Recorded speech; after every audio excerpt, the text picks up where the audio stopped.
எங்களை அதிகமாய் நேசிக்கிற எங்கள் அன்பின் பரலோக பிதாவே, மை துதிக்கிறோம், ஸ்தோத்திரிக்கிறோம் அப்பா. இந்த இரவு நேரத்துக்காக உடைய சமூகத்தில் வருகிறோம். இந்த நாள் முழுவதும் எங்களை பத்திரமாய் பாதுகாத்து கொண்டீரே, அதற்காக ஸ்தோத்திரம். ஒவ்வொரு நாளும் கண்ணின்மணி போல எங்களை பாதுகாத்து ஜீவனோடு வைத்திருக்கிறீரே, அதற்காக நன்றி அப்பா. எங்களுடைய தேவைகளை சந்திக்கிறீரே, நன்றியே. உண்ணவும் உடுக்கவும் தங்குவதற்கு இடமும் கொடுத்து எங்களை பாதுகாக்கிறீரே, நன்றி அப்பா. இந்த இரவு நேரத்தில் இன்பமான தூக்கத்தை தாங்கப்பா. இணைந்திருக்கிற ஒவ்வொரு பிள்ளைகளையும் ஆசீர்வதிங்க. என்னென்ன காரியங்களுக்காக தொடர்ந்து ஜெபிக்கிறார்களோ எல்லாவற்றிலும் ஒரு அற்புதத்தை கட்டளையிடுங்கப்பா. ஒவ்வொரு குடும்பங்களையும் ஆசீர்வதிங்க. யாரெல்லாம் கர்ப்பத்தின் கனிக்காக ஜெபிக்கிறார்களோ என் தேவன் அந்த குடும்பங்களை ஆசீர்வதிங்கப்பா. தடைகளை எல்லாம் நீக்கி ஆசீர்வதிங்க. யாரெல்லாம் வேலைக்காக காத்திருக்கிறார்களோ பிள்ளைகள் படிப்பு கேட்டு நல்ல வேலைகளை ஏற்படுத்தி கொடுங்க. யாரெல்லாம் பலவீனத்தோடு சோர்வோடு வியாதியோடு கஷ்டப்படுகிறார்களோ என் தேவன் அவர்களுக்கு சுகத்தை கொடுங்க.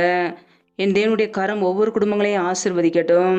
இந்த இரவு நேரத்திலும் சத்துரு கொண்டு இருக்கிற எல்லா போராட்டங்களுக்கும் பிரச்சனைகளுக்கும் மரண பயங்களுக்கும் இருளின் அதிகாரங்களுக்கும் விலக்கி பிள்ளைகளை பாதுகாத்து கொள்ளுங்க. ஒவ்வொரு குடும்பங்களையும் உடைய கரங்களிலே அர்ப்பணிக்கிறோம். என் தேவன் தாமே ஆசீர்வதிங்க. ஒவ்வொரு குடும்பத்திலும் அப்பத்தையும் தண்ணீரையும் ஆசீர்வதிங்கப்பா. யாரெல்லாம் பலவீனத்தோடு சோர்வோடு கஷ்டப்படுகிறார்களோ என் தேவன் புது பலனை கொடுத்து புது கிருபைகளை கொடுத்து ஆசீர்வதிங்க. எந்தெந்த குடும்பங்களிலெல்லாம் கணவன் மனைவிக்கிடையே பிரிவினையோடு பிரச்சனையோடு வாழ்கிறார்களோ என் தேவன் அந்த குடும்பத்தில் சமாதானத்தை கொடுங்கப்பா.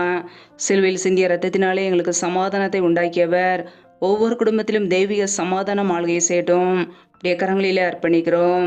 கர்த்தரின் ஆசீர்வாதமே ஐஸ்வர்யத்தை தரும் என்ற வசனத்தின்படியே பிள்ளைகளை ஆசீர்வதித்து உடைய ஐஸ்வர்யத்தினால் நிரப்புங்க. அப்படியே நன்மையினால் நிரப்புங்கப்பா. ஒவ்வொரு குடும்பங்களையும் இப்படி சமூகத்திலே தாழ்த்தி ஜெபிக்கிறோம். எங்களை பாதுகாத்துக் கொள்வீராக, ஆசீர்வதிப்பீராக. எல்லாம் துதி கன மகிமையெல்லாம் ஒருவருக்கே செலுத்துகிறோம். இயேசு கிறிஸ்துவின் மூலம் ஜெபிக்கிறோம், ஜீவனுள்ள நல்ல பிதாவே, ஆமேன்.